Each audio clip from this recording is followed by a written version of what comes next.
Kalau urusan ngidupin orang mati, tidak usah nabiku. Aku, kata Syekh Abdul Qadir. Aku, kata Syekh Abdul Qadir.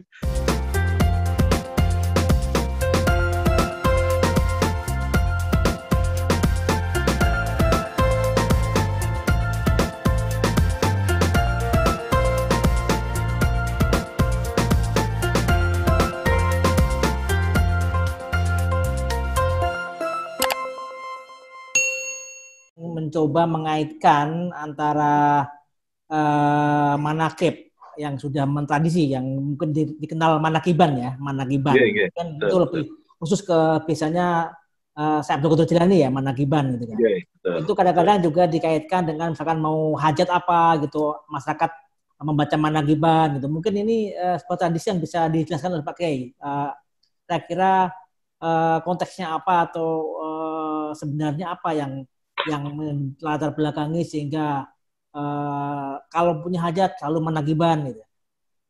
Ya, jadi ini sebenarnya dari pernyataan Kanjeng saya sendiri yang menyatakan di dalam teks manakibnya juga sudah ada itu di Mangkobah ke-7 dari 8 episode biografi beliau itu yang di ke-7 di bab ke-7 kalau bahasa kita itu ada. Syekh Abdul Qadir menyebut idza sa'altumullaha fas'aluhu bi gitu ya. Jadi Syekh Abdul Qadir memang nantangin gitu. Kalau kamu punya hajat sesuatu ke Allah, minta dengan aku gitu loh. Kan begini, memang kalau kita yang minta lah kita siapa gitu. Kita siapa? Tapi kalau kita menyebut orang yang dikasihi Allah itu menjadi berbeda muatan permintaan itu. Maka menyebut nama Syekh Abdul Qadir itu menjadi istimewa, ya, menjadi istimewa. Dan itu kayaknya yang kemudian tidak bisa tidak. Dan saya kira semua kiai yang benar-benar kiai-kiai khawas dan kiai-kiai yang serius itu sudah berulang kali membuktikan bagaimana keberkahan dari manakib itu. Keberkahan dari manakib, keberkahan dari Syekh Abdul Qadir. Karena di dalam dunia tasawuf, wali itu kan ada dua. Ada yang aulia yang mutasorifin, ada yang ghairu mutasorifin. Yang mutasorifin itu kan, yang meskipun beliau meninggal kan tetap dikasih tugas oleh Allah. Jadi betapapun beliau meninggal masih bisa mentarbiyah. Nah yang begini-begini ini biasanya susah memang kalau bukan orang nanti itu kalau mutasorifin itu tetap. Nah, saya kira teman-teman yang dari Kajen mengerti posisi Mbak Mutamakin, Mbak Abdullah Salam itu jangan macam-macam gitu loh ya. Nggak bisa orang menganggap beliau itu selesai. Oh nggak begitu gitu. Apalagi Syekh Abdul Qadir gitu ya. Apalagi Syekh Abdul Qadir. Maka nggak bisa tidak memang ini menyebutkan Syekh Abdul Qadir dalam hajat itu menjadi poin penting yang selalu dipakai oleh para ulama untuk mengajarkan. Karena dari Syekh Abdul Qadir sendiri yang mengajarkan demikian. Banyak karomah beliau ini sehingga Imam Nawawi sendiri itu mengatakan tidak ada wali yang karomahnya sebanyak Syekh Abdul Qadir itu tidak ada. Bahkan Syekh Izzuddin Abdul Salam, Sultanul Ulama itu mengatakan Syekh Abdul Qadir ini karomahnya sampai ke derajat mutawatir karena saking kuatnya cerita-cerita itu dari banyak ulama-ulama yang dari jalur yang tidak bisa diragukan lagi. Itu Syekh Abdul Qadir. Dan kemampuan Syekh Abdul Qadir menolong di dalam kisah-kisah kehidupan beliau, termasuk yang di dalam manakib itu kan jelas banget ya. Bagaimana ketika ada perempuan, katanya itu di daerah Afghanistan sebenarnya kejadiannya. Ketika seorang perempuan yang dia berjalan terus mau dirampok, setelah dirampok semuanya, kemudian dia teriak, dia memanggil nama Syekh Abdul Qadir. Waktu itu Syekh Abdul Qadir langsung selesai wudhu, beliau lemparkan terompahnya itu ke langit. Dua-duanya terlempar dan hilang. Tapi kemudian kan dua terompah itu ternyata mengenai kepala dua pimpinan begal yang begal itu, dan dua-duanya mati. Dua-duanya mati. Yang semacam ini sudah diungkap juga. Begitu juga kisah-kisah yang bagaimana Syekh Abdul Qadir ketemu ada orang ahlu sunnah, orang Islam bertengkar dengan orang Nasrani. Itu menarik juga. Ketika bertengkar ditanya oleh Syekh Abdul Qadir, kenapa kamu bertengkar? Terus dia bilang, Syekh, ini dia bilang bahwa Nabi Muhammad itu kalah dengan Nabi Isa. Terus kata Syekh Abdul Qadir, apa hujahmu mengatakan Nabi Isa itu di atas Rasulullah? Kata orang Nasrani itu, Nabi Isa itu bisa menghidupkan orang mati. Nabi Muhammad tidak pernah. Nabi Muhammad tidak bisa begitu itu. Kata Syekh Abdul Qadir, kalau urusan ngidupin orang mati, tidak usah nabiku. Aku, kata Syekh Abdul Qadir. Aku, kata Syekh Abdul Qadir. Kemudian oleh Syekh Abdul Qadir ditantang. Dulu Nabi Isa waktu menghidupkan itu, yang dihidupkan itu baru meninggal atau lama. Ya, untungnya dia tahunya yang baru. Nabi Isa juga pernah menghidupkan yang lama. Baru. Kemudian oleh Syekh Abdul Qadir dikatakan, carikan saya kuburan Romawi yang paling tua. Setelah ketemu, kata Syekh Abdul Qadir, dulu Nabi Isa kalau bangkitkan orang yang mati bagaimana? Kum biidznillah. Syekh Abdul Qadir gebrak kuburan itu dengan kalimat kum biidzni. Jadi kum biidzni, tapi ni-nya ini sudah ke Allah sebenarnya. Ni-nya udah ke Allah. Kum biidzni. Buka, bangun, kemudian hidup sebentar, meninggal lagi. Tapi dengan perjanjian masuk Islam, maka masuk Islam kemudian mereka-mereka ini yang mengetahui yang sebagian. Saya kira yang demikian ini seru ya.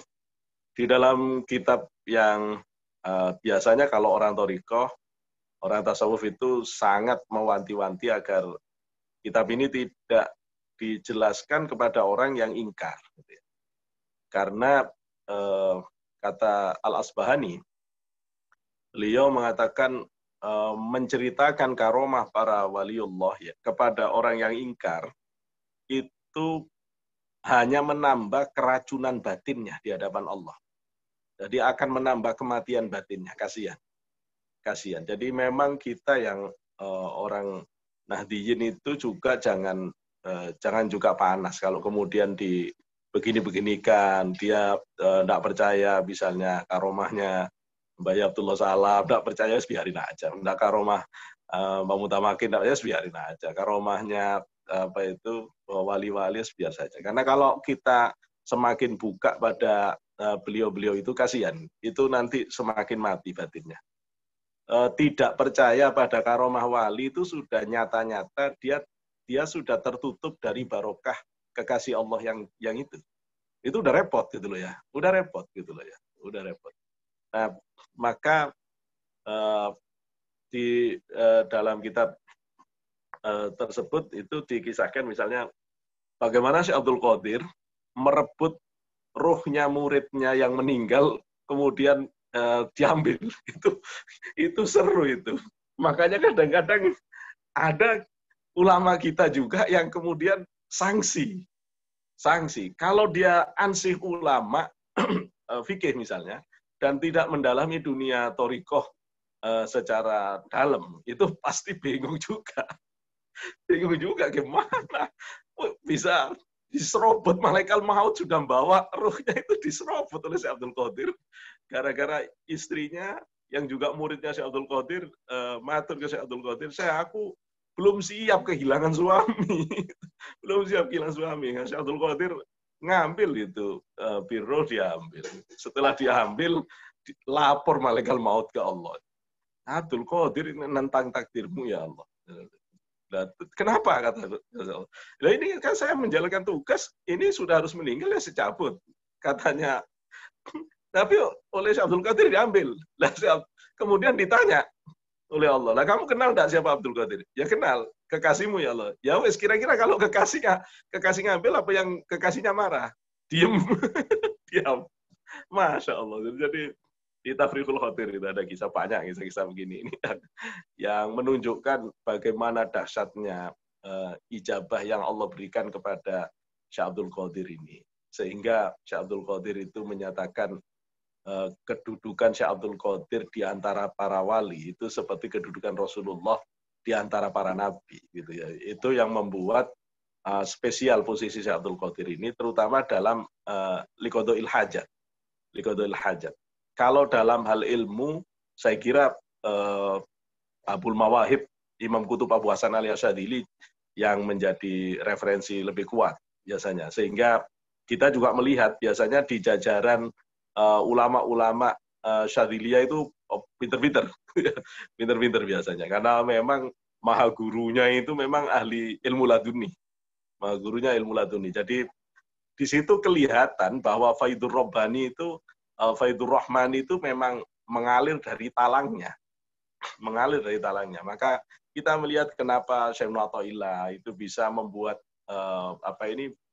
bisa punya makalah yang begitu indah. Ya, tidak kaget kalau kita tahu bahwa kakek guru beliau Abul Mawahib gitu ya.